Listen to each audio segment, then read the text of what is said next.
ওয়ালাইকুম রহমতুল্লাহি বরকাতুহু আলহামদুলিল্লাহ ওয়া সাল্লাতু ওয়াসসালামু আলা নবী ওয়া রাসূলিল্লাহি মিনাশ শাইতানির রাজিম বিসমিল্লাহির রহমানির রহিম বাবু ইজা হামাআলা সারিআহাতান সাইয়্যিরাতান আলা উনুকিহি ইলাস সালাহ। আজকের বক্তব্য বিষয় হলো সালাতে নিজের ঘাড়ে কোনো ছোট মেয়েকে তুলে নেওয়া সম্পর্কে। আমি যে হাদিসটা তালাক সহিহ বুখারীর প্রথম খণ্ড পর্ব হচ্ছে ৮ অধ্যায় হচ্ছে ১০৬ হাদিস নম্বর হচ্ছে ৫১৬ হাদিস নম্বর হচ্ছে ৫১৬ আন আবি কাতাদা আনসারি আন্না রাসূলুল্লাহ সাল্লাল্লাহু আলাইহি ওয়াসাল্লাম কানা ইউসাল্লি ওয়া হুয়া হামিলুন উমাআমা বিনতু সাইনাফ বিনতু রাসূলুল্লাহ সাল্লাল্লাহু আলাইহি ওয়াসাল্লাম ওয়ালি আবিল আস ইবনু রাবিয়া ইবনু আব্দি শামসি ফাইসা সাআদা ওয়া সাআহা ওয়া ইসা কামা হামালাহা। আবু কাতাদা আনসারী রাদিয়াল্লাহু আনহু হতে বর্ণিত, আল্লাহ রাসূল সাল্লাল্লাহু আলাইহি ওয়াসাল্লাম তার মেয়ে জয়নবের গর্ভজাত তার মেয়ের নাম জয়নব গর্ভজাত ও আবুল আস ইবনু রাবিয়া ইবনু আবস শামস রাদিয়াল্লাহু আনহার উরুসজাত কন্যা উমাইয়া একে কাঁধে নিয়ে সালাত আদায় করতেন ছোট বাচ্চা।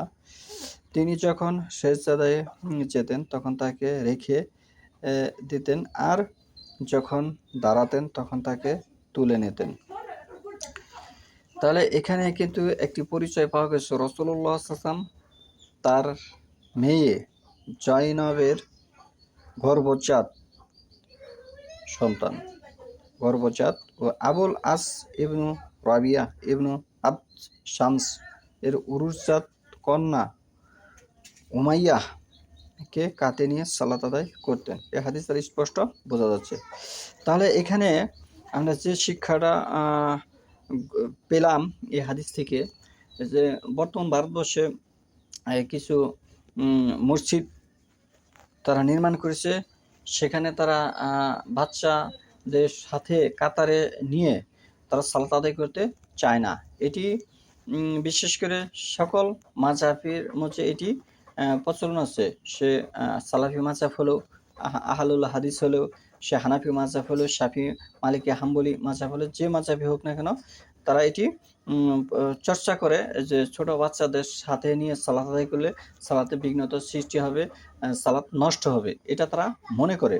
কিন্তু তার রাসূলুল্লাহ সাল্লাল্লাহু আলাইহি ওয়াসাল্লামের হাদিস যদি তারা পড়তো, সেটির মধ্যে যদি তারা আমল করতো, তাহলে তাদের এই মনের ভিতরে এই ফিতনা সৃষ্টি হতো না।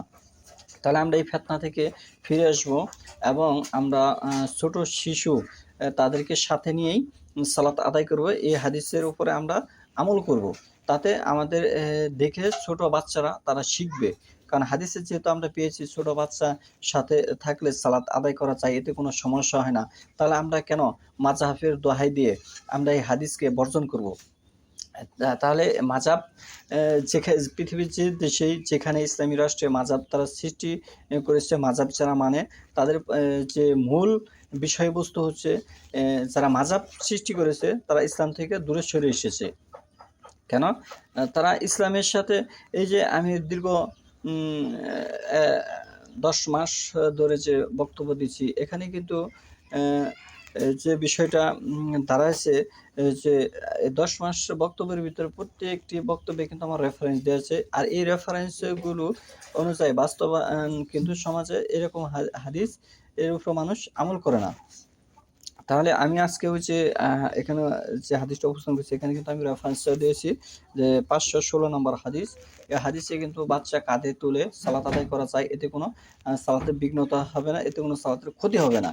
কিন্তু কেন আমরা তাহলে বাচ্চাদের আমরা দূরে সরিয়ে রাখবো? যারা এই কাজ করতেছে তারা ইসলামের বিরোধিতা করতেছে, সে যত বড় বুজুর্গই হোক না কেন। আমি তাহলে এই কথা বলবো যে তাদের শিক্ষা কারিকুলাম ওরিয়েন্টালিস্টদের শিক্ষা এবং ব্রিটিশদের শিক্ষার কারণে সে রাসূলুল্লাহ সাল্লাল্লাহু আলাইহি ওয়াসাল্লামের সুন্নাহকে অস্বীকার করতেছে।